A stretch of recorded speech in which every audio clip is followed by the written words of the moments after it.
24. They got back to the bandshell just as they finished the last of the crimpets. Grayson looked at his watch. Guess it's time to quit the job I never did today. Time for dinner, too. Grayson was joking, but Maniac was serious when he piped, "Great, where to?" Dumbfounded, the old man drove back out of the park to the nearest diner where he sat with a cup of coffee while the boy wolfed down meatloaf and gravy, mashed potatoes, zucchini, salad, and coconut custard pie. Grayson had a way of jumping into a subject without warning. It was during Maniac's dessert that he abruptly said, "Them black people, they eat mashed potatoes too?" Maniac thought he was kidding. Then he realized he wasn't. Sure, Mrs. Beale used to have potatoes a lot, mashed in every other way. Mrs. who? Mrs. Beale. Do you know the Beales of 728 Sycamore Street? The old man shook his head. Well, they were my family. I had a mother and father and a little brother and a sister my age and a dog. My own room, too. Grayson stared out the diner window as if digesting this information. How about meatloaf? Huh? They eat that too? Sure, meatloaf too, and peas and corn, you name it. Cake?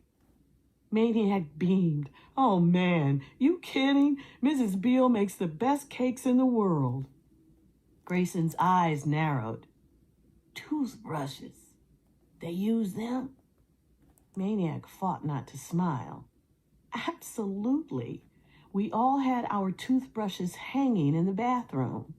I know that, said Grayson, impatient. But is theirs the same as ours? No difference that I could see. You didn't drink out the same glass. Absolutely we did. This information seemed to shock the old man. Maniac laid down his fork. Grayson, they're just regular people, like us. I was never in a house of theirs. Well, I'm telling you, it's the same. There's bathtubs and refrigerators and rugs and TVs and beds. Grayson was wagging his head. Ain't that something? Ain't that something? It was after dark when they got back to the baseball equipment room. The worm in Grayson's head had long since ceased to be a tiny tickle. It was now a maddening itch.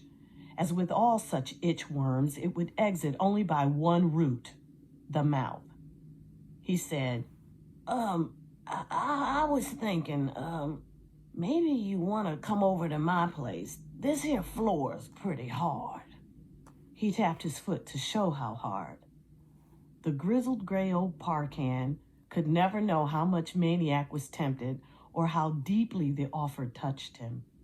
Neither could Maniac explain that the bad luck he always seemed to have with parents had led him to the conclusion that he'd better stick to himself.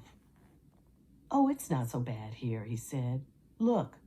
He lay down on the chest protectors and closed his eyes. Ah, just like a mattress. I can feel myself dozing off already. And then, not wanting to hurt the old man's feelings, he added quickly, Hey, I told you everything about me. How about you? He pulled Grayson's coat over himself. A bedtime story. Grayson snorted. Story? I don't know no stories. Sure you do, Maniac prodded. About yourself. You know, about you. Everybody has a story. Not me. Grayson was edging for the door. I ain't got no story. I ain't nobody. I work at the park. You line baseball fields? Yep, I do that. You live at the Y, you drive the park pickup, you like butterscotch crimpets? Grayson shook his head. Not as much as you. I was just eating them to be friendly so's you wouldn't have to eat them all by yourself. And there's another thing about you, Maniac joked. You're a liar. They both laughed. Grayson opened the door. Wait, called Maniac.